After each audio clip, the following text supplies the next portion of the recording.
Bismillahirrahmanirrahim. Alhamdulillah Rabbil Alameen. I'd like to welcome the audience and those that are on Facebook and YouTube to Series 2 of the History of Muslims in the Americas. Today, and this is during the month of October, Islamic Heritage Month. Today we have Dr. Muhammed Al-Ahari, who is the author of over 30 books that explores some of the rich history, some of the early writings of the Africans that were brought here. We take a look at also Sheikh Dawood, his community in the 20th century. He looks real good at Bilali Muhammad and his works. He takes a look at some of the other Arabic writings, at least the book about 5 classical stories. So we are here today to learn so much of enlightenment with what Dr. Muhammad has been able to share and to dig up. With no further ado, I'd like to present Brother Muhammad. Assalamu alaikum. Today I'm going to focus on Bilali Muhammad of Sapelo Island, Georgia. He lived from around 1770 to 1857. He was originally born in Timbo, Guinea, and then took into slavery when he was a teenager. Initially brought to the Turk and Caicos Islands, and then later on to Sapelo Island, Georgia, where he spent the majority of his life.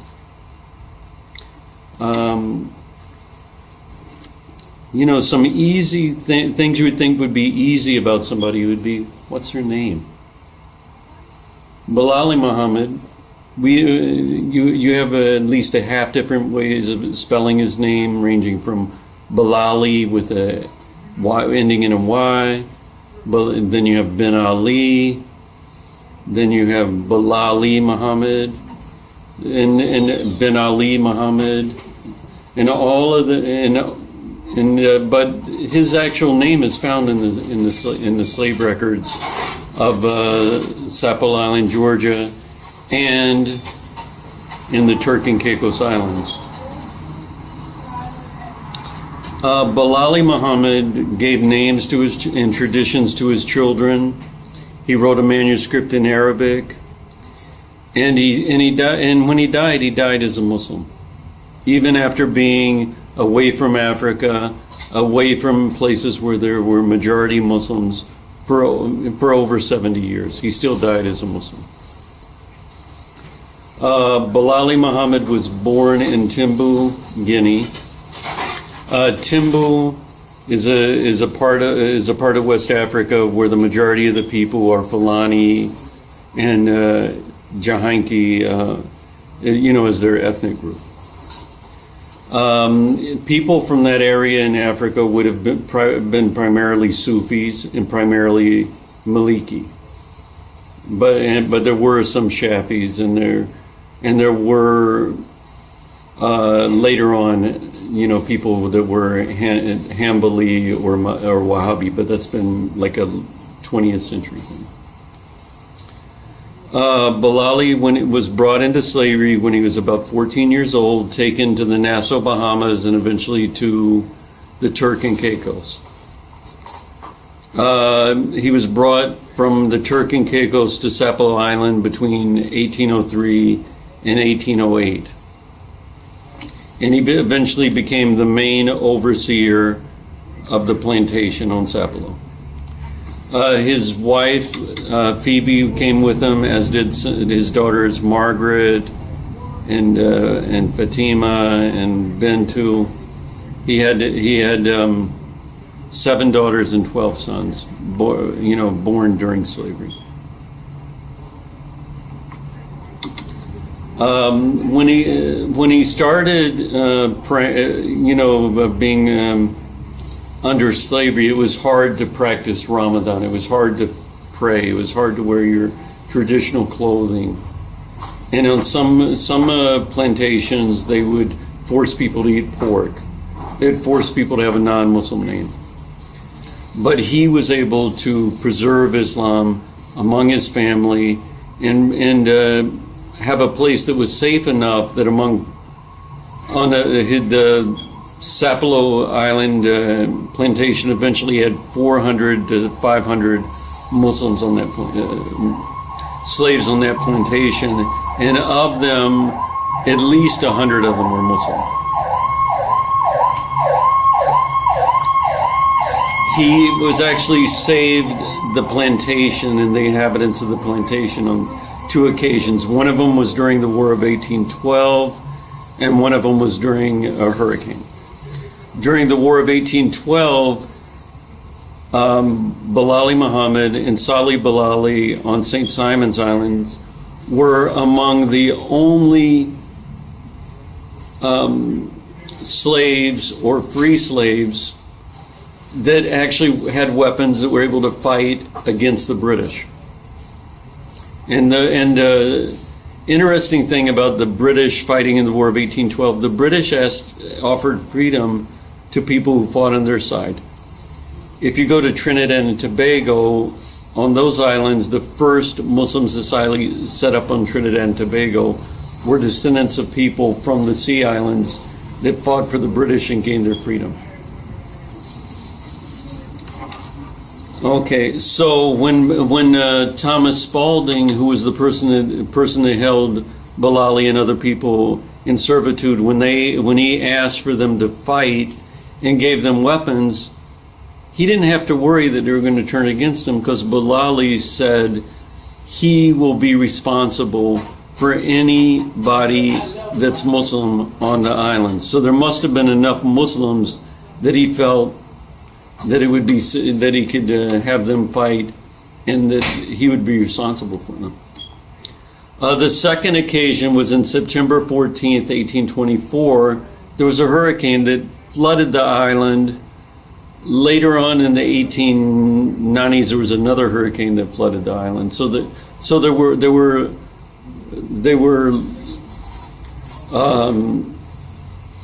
low-lying areas. So if the water rose 8 or 10 feet, it would flood the whole island.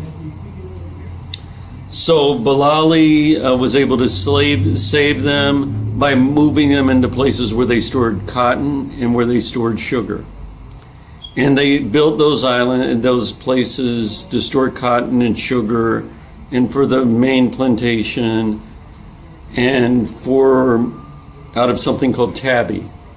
In tabby, they get lime and they get oyster shells, and they heat it up and burn it with I think it's oak, the wood they use to burn it.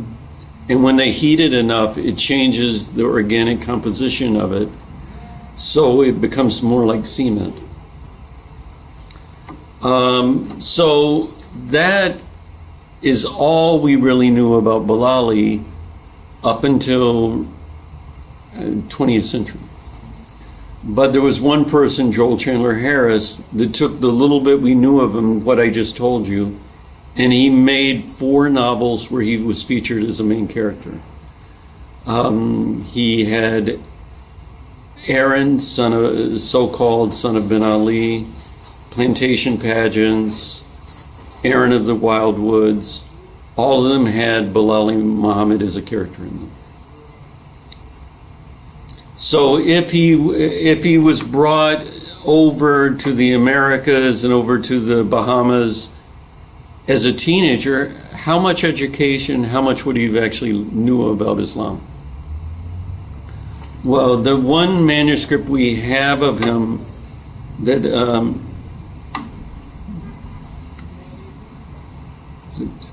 the one manuscript that we have from him shows that he knew how to write about how to pray.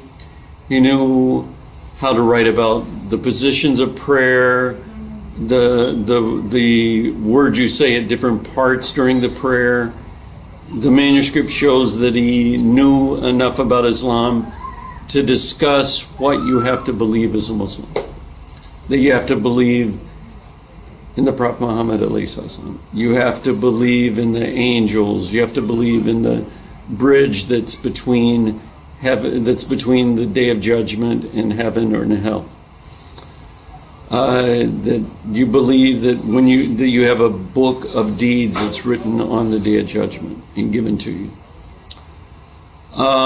So when he was on those, in the Turk and Caicos, when he was in the Bahamas, when he was on Sapelo, he raised families, and he had to be able to transmit his knowledge of Islam, names of the families, the diet, the way you dress, everything. He had to transmit those deeds, those customs to his family. And he was able to do that to such an extent that one woman, Georgia Conrad, wrote about him when she, in 1901, she visited him in the 1850s, but she wrote a description on Sapelo near Darien. I used to know a family of Negroes who worshiped Muhammad. They were tall, well-formed, with good features. They conversed with us in English, but talking amongst themselves, they used a foreign tongue. The head of this tribe was an old man called Bilali, who always wore a cap that resembled a Turkish fez. These Negroes held themselves aloof from others as if they were conscious of their own superiority. So Bilali's daughter Bintu spoke English and French. The others spoke English and Arabic. It was probably English and Fulani, not Arabic. And he has one manuscript, like I said, that's extant, that's in Arabic script. It's 13 pages long. If you count the words, it's about 750 words in the manuscript. So it's not a long manuscript. So one thing that's missing, we do know what Bilali's name is, but we don't know what his parents' names are. We know what the name of his children are, but we don't know what school he went to, who his teachers were. Those are all things that we, if we were able to go to Timbo, maybe we'd be able to find. If we went to the Turks and Caicos Islands, or we went to Chantilly, the plantation that Spalding had on the mainland, there might be some more records in there about who Bilali was. Okay, so why would Spalding want somebody that's a Muslim, that's a practicing Muslim, to run their plantation? And he gave him a lot of freedom to run the plantation. So why would he want that? Because Bilali learned when he was on the Turk and Caicos, and possibly even in Africa, how to grow rice, how to grow cotton, how to do a timeshare system to manage the plantation, where the people that are running the plantation had time that they could work for themselves and time they could work for the plantation. So and Spalding actually wrote about a dozen articles about how to raise cotton, how to raise indigo, how to do timeshare work on the plantations. And as far as I know, none of those articles even mention Bilali. But a lot of the ideas that he used about how to do those things had to come from somebody that practiced it. Because Spalding did not grow up in a family as a farmer, so he had to learn all those techniques from somebody else. So Bilali, he taught Spalding how to raise cotton. He set up the system on the plantation that worked to such an extent that he eventually was able to take over the whole island and take over Blackbird Island, take over Little Spalding Island, and take over some of those hammocks that are there, like Pumpkin Hammock and Jack Hammock. Okay, so when Bilali wrote his manuscript, a lot of people knew that he wrote in Arabic, but people weren't able to read it. It seems like a manuscript, the way I described it, listing what you believe in as a Muslim, how to make wudu, how to pray, the prayers, the words you say at different positions during prayer, and the dua that you say to close the prayers. It seems like that stuff should be simple enough anybody could read it that knew some Arabic. But he wrote it in West African script, and he wrote it in Ajami script, which in some cases might actually confuse certain letters in Arabic.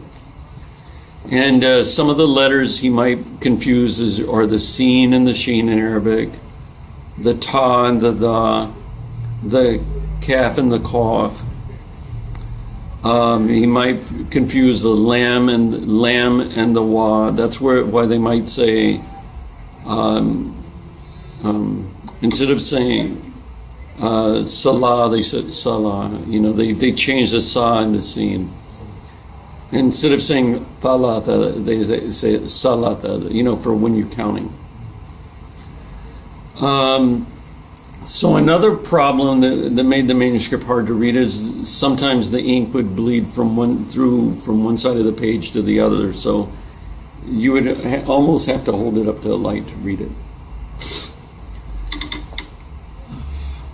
In Arabic, if they want to show something's genitive, nominative, accusative, what part of speech it is, they would put fatha, like a line above a letter, a kasra, a line below a letter, or a duma, like a it looks kind of like a wow above the letter, to show whether you say ah or e or u, to show what part of speech it was. Bilali did that in his manuscript, and sometimes he followed Arabic conventions, sometimes he didn't. Sometimes he broke the words in the correct places, sometimes he didn't. Sometimes he would write a long vowel instead of a short vowel. So that would make it difficult to read. So when you study, there's actually sciences to study how you put long and short vowels and how letters might be confused in readings, and that's called tashif. And it's studied as a part of hadith studies because they study how the Prophet Muhammad and how the people that transmitted a hadith, how they said certain words. Once you go through the manuscript and you figure out those patterns of letter exchanges and the confusion between long and short vowels, and where words might be broken in the wrong place, or where they might have the wrong letter for the wrong position written in the word, like you might have in the middle of a word the position for the letter at the end of a word in some places in Bilali's manuscript.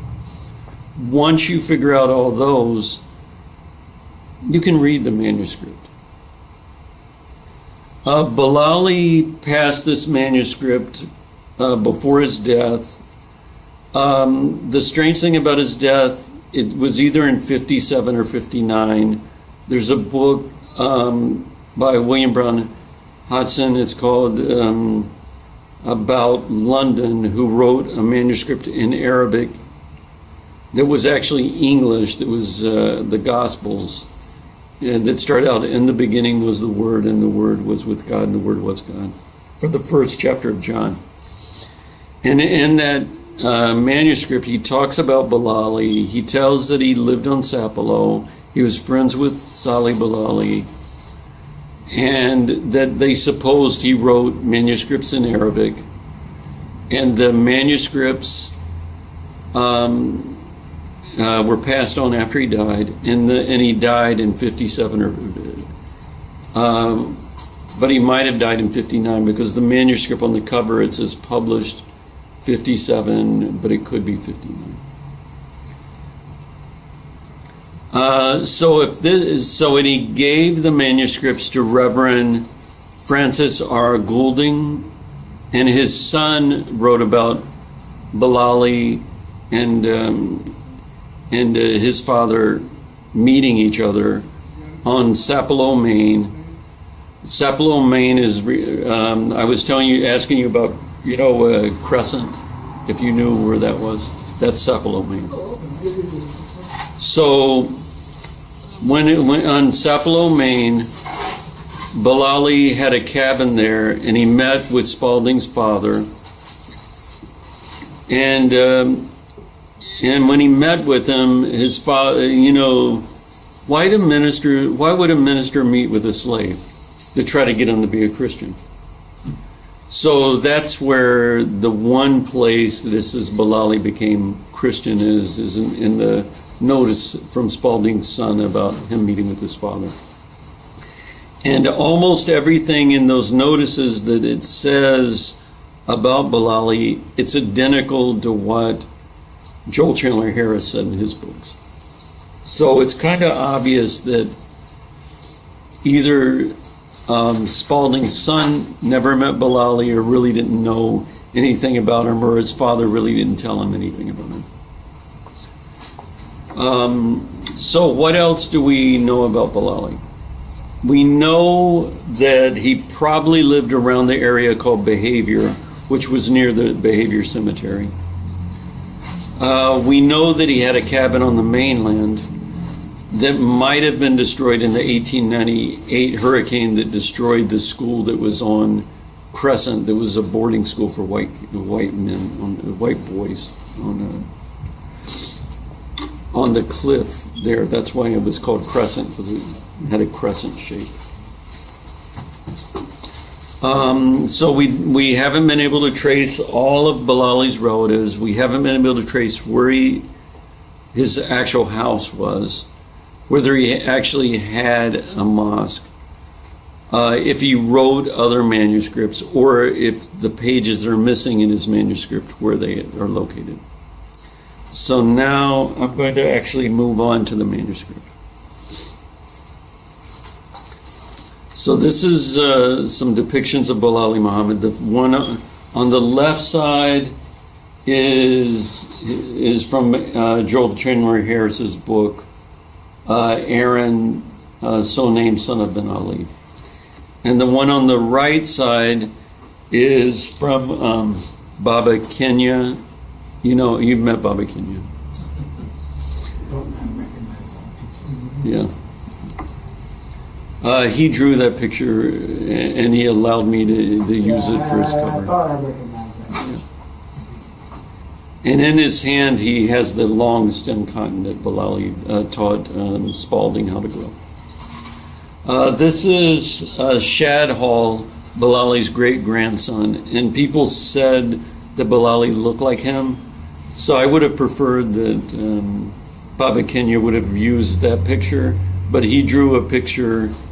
It's a good picture. I love the picture, but I don't know if it actually looks how Bilali actually looked.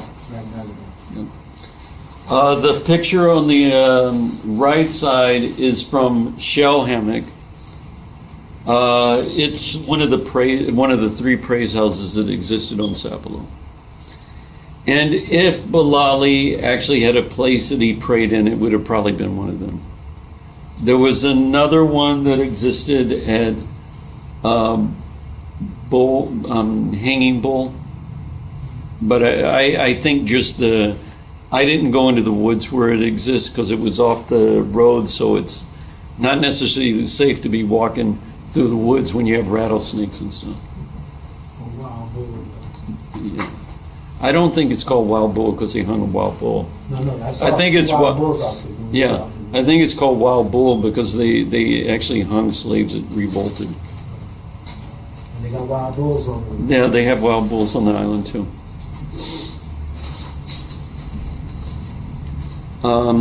These are prayer beads. They're made out of blue glass.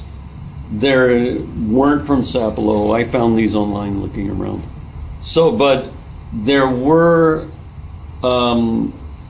blue glass beads that were found in Florida, but I think they were from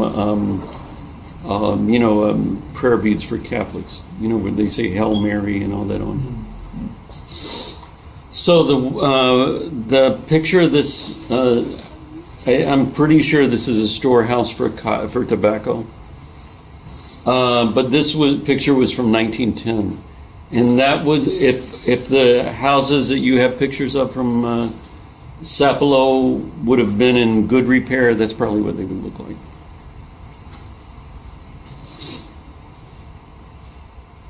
This is the picture of the mosque that Bilali would have probably gone to in Timbo. And this is a copy of the colophon from a copy of the Risala from Songhai from the 16th century. So that's the oldest available copy of the complete Risala from Africa.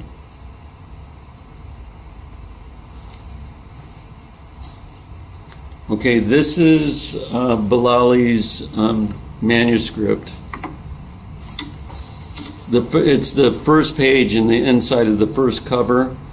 This word here says dhikrat, like to remember or to think about. That's what this says right here. So that's where I got the idea. And Bilali called his manuscript his meditations. So that's where I got the idea that that's probably the title. And it's on the inside cover. It kind of looks like this word here. It's what he called the manuscript, so that's where I got the idea from. If you look right here, it says 15. So maybe it's telling you how many pages it has. So if there's pages missing, it might be one, front and back of one page. I don't know if that's true or not. I'm saying something that's kind of obvious. So this starts off, Bismillah ar-Rahman ar-Rahim, Salli Allah alayhi Sayyidina Muhammed wa alihi wa sahbihi wa sallam taslima. That's a prayer that many, many manuscripts start with. So you're giving blessings to the Prophet Muhammad, to his family, to his companions, to the people around him.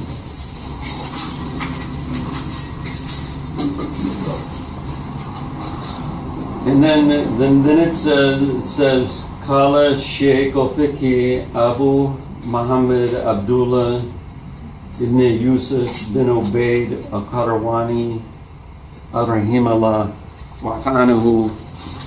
So he said, thus said, and this is how we know it's from the Risala, because he tells you right there that Abu Muhammad, the Sheikh of Fiqh, Abu Muhammad bin Yusuf bin al-Qarawani, he's the one that wrote it. So that's how we know that that's where you got the manuscript. And then here, when somebody dies or you respect them, you say, may Allah bless their soul, forgive them. That's what's afanu, forgive them. And then you notice this big thing right here, bab. That means chapter. So that's a chapter heading. So if somebody's writing a chapter heading, a title, later on they're correcting some words on the side of a page, aren't those signs that you know how to read and write? And then further on down here, this remember the book of books, and then he continues another prayer, where on the next page he lists the four Khalifa Rashidun.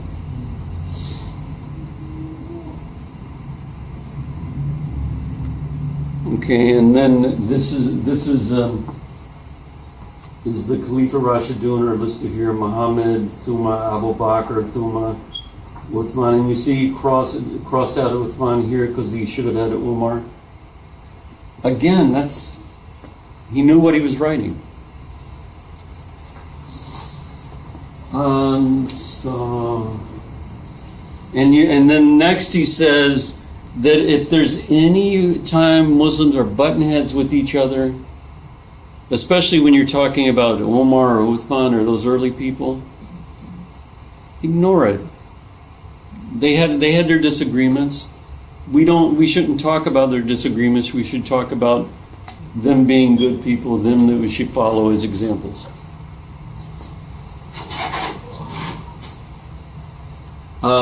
So then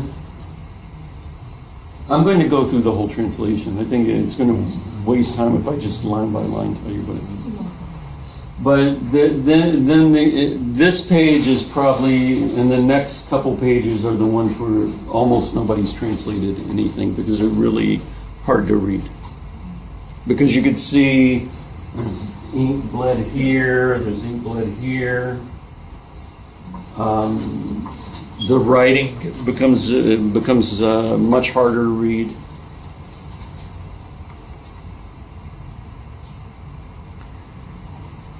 And this, like I said, this part on the side, it's where he's correcting something over here. So again, he's showing he knew what he was writing.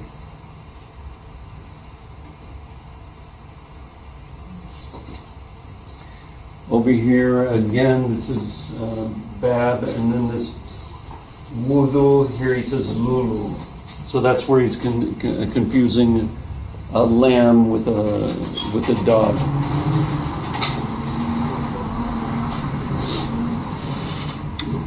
So that page, this page is where he's talking about how to pray. First you start out making wudu, and then he starts talking about, after you make wudu, you say, so after you make your wudu, you would say the shahada, and then you would get ready for your prayer. And you would get ready for prayer. First you would say your sunnah prayer, you would call the adhan, you would call the iqama, and that's what the next two pages are.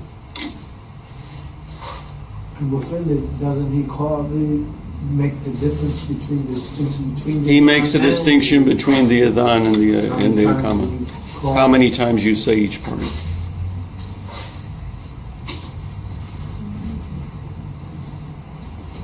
And at the end, I'm going to go through the translation now, so you can hear the whole translation.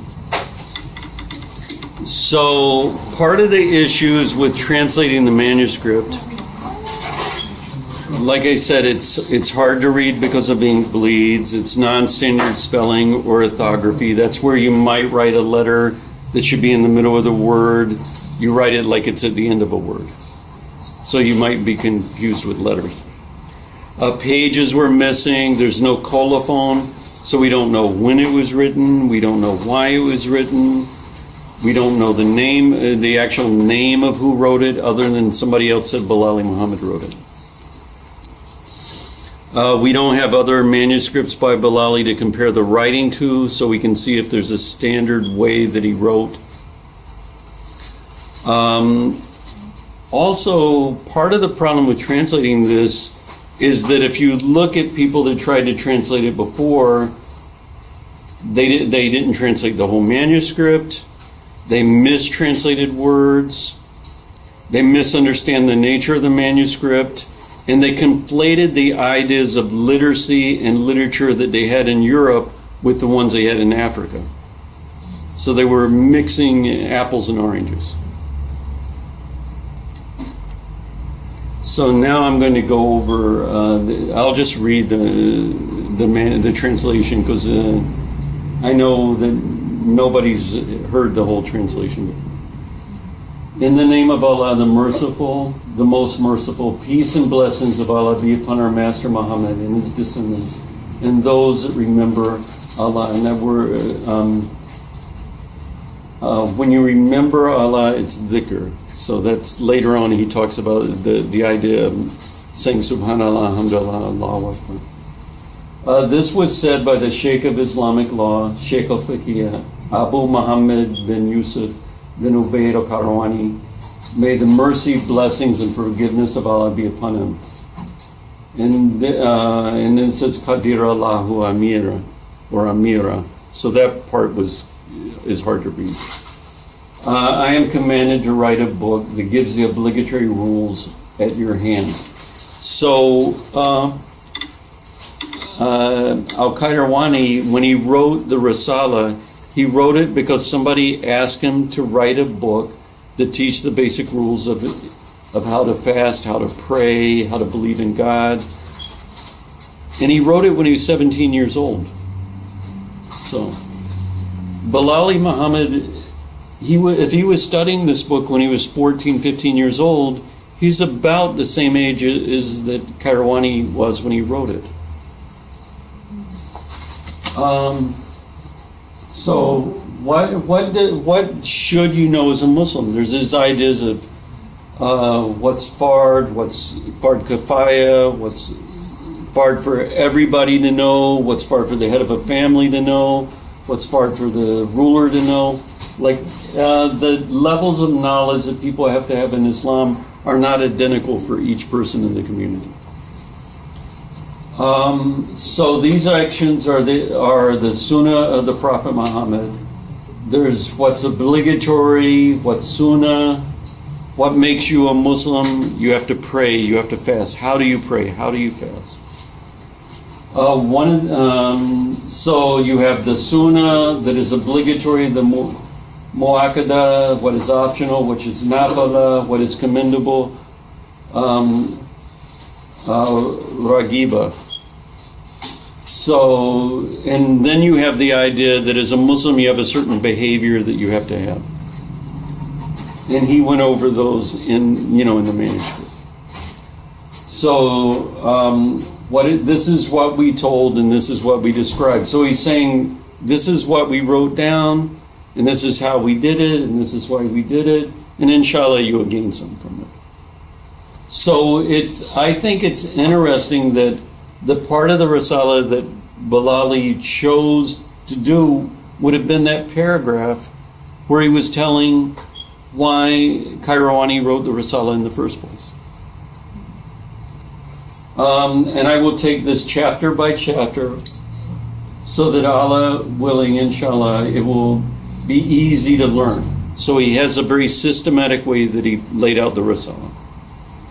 And Bilali's meditations is not identical to the Risala. There's differences.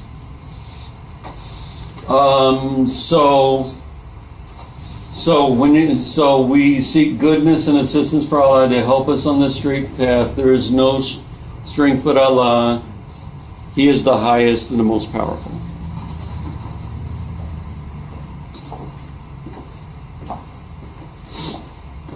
So, and then again he says a prayer to the Prophet Muhammad, and he says and to his companions, and then he lists who the Khalifa Rashidun are, and he made a mistake when he listed them, and he corrected his mistake.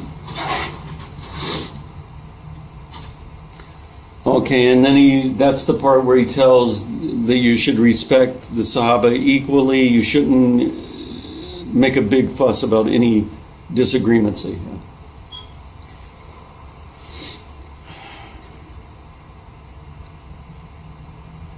Okay, so then this is the part where he starts listing what you have to believe to be a Muslim.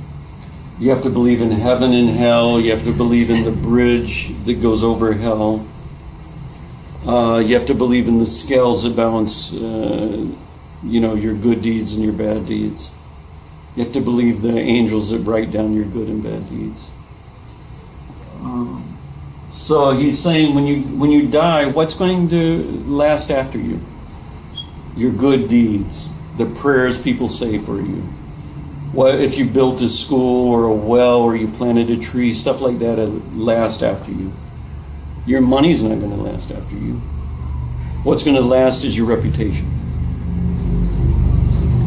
And then the third page, it's kind of repetitive, but he's saying what we have to do is watch what our hands do, watch what our mouth does, watch where our feet go, make sure whatever's in our heart is pure intention.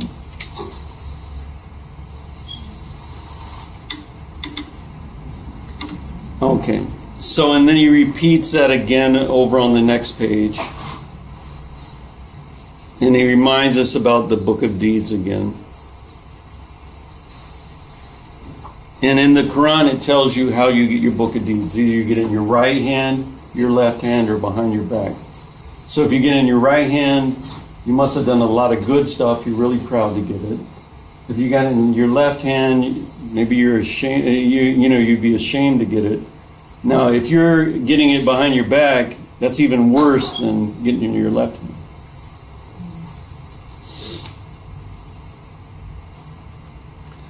Okay, and then he says the Sirat is real. That's a path over heaven and hell. People go over it at different speeds by what deeds they do. The more evil person, the slower they go over it, the harder it is to go over it, and the narrower it becomes, the more evil the person is. And then he says, I seek protection from the trials of life and death, from the trials of the grave, from the trials of the Antichrist, from the torments of the fire and the evil end, and the peace and blessings be upon the Prophet Muhammad. That's the prayer you say after, right before you say Salam Alaikum, Salam Alaikum, in your prayer. Then he goes into actually how to make wudu. You wash your right hand, your left hand, your mouth, your face, this part of your hair. You do it from the right side to the left side, from the top to the bottom. Your right foot, then your left foot. And then he says the prayer that you say when you finish it. So as a Muslim, you have to make sure that you don't make shirk, that you don't take partners with Allah, that you remember that Allah is everlasting, that He controls life and death. That's kind of like Ayatul Kursi. But that's not Ayatul Kursi, it's a little different wording. And then he gives the adhan, and he gives, so he gave the Iqama before, now he gives the adhan here, then he gives the Iqama later. And he has some places where it's really hard to read. So people have mistranslated this part that should have been very obvious. People have mistranslated it. Can you see that he even has the morning portion? Right. He says this prayer is better than sleep because he's talking about the morning prayer. Yeah. So after that, he says, after you make your 2 rakas, so he makes a difference between Salatul Subha and Salatul Fajr. He makes one of them Fard and one of them Sunnah. So even the name of the differentiating between the Sunnah and the Fard prayer, that's very Maliki oriented. That makes even the way he talks about it unique. And so after you say your prayer, you sit back in the back of the mosque and you say your dhikr, Subhanallah, Alhamdulillah, Allahu Akbar. And then you say, Wala huwa wala quwwata illa billah. So you do that until when? Till the sun comes up. And then what do? You go work. So if you start your day out with prayer, you start your day out with dhikr, how's your day going to end? This first part was about the Sunnah prayer. Then the next part's about the Fard prayer, because the Iqama. So if you start your prayer out with, if you start your day out with prayer, you start your day out with dhikr, you start your day out rising before sunrise, you're going to start out with success. And then he's telling what you say at the different positions. So Sami Allahu Hamida, Rabbana Lakal Hamd, and then what you say when you're in sajda. So and about asking for forgiveness for your sins. So and then giving salams upon the Prophet again. And then he tells that you should stay in a state of prayer and dhikr until the sunrise. That's like the best way to do it.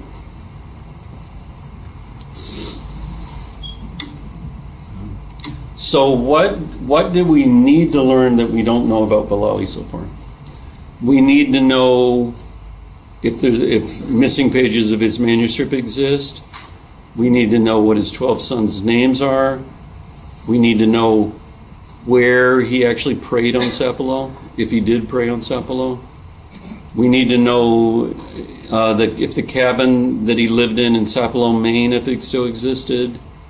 We have to know. We need to go to Timbo and find out. Well, do we know anything about his family there? Who could his possible teachers there be? What books might still exist from the time that he lived in Timbo. There's a dialect of English called Gullah or Geechee, and there are words that came into that language from Bilali. We need to study more about his possible influence on that language. And then we have to know where he's buried, and we have to question what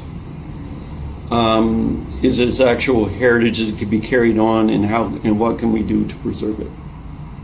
And I think having a full translation of his manuscript, and I'm working on a second volume, which be a line-by-line commentary, comparing it to other books of Sufi books and other books of Maliki fiqh that have similar topics. And I've written about 80 pages so far, but it's going to be longer than the translation that I did. So I think doing things like that, are necessary.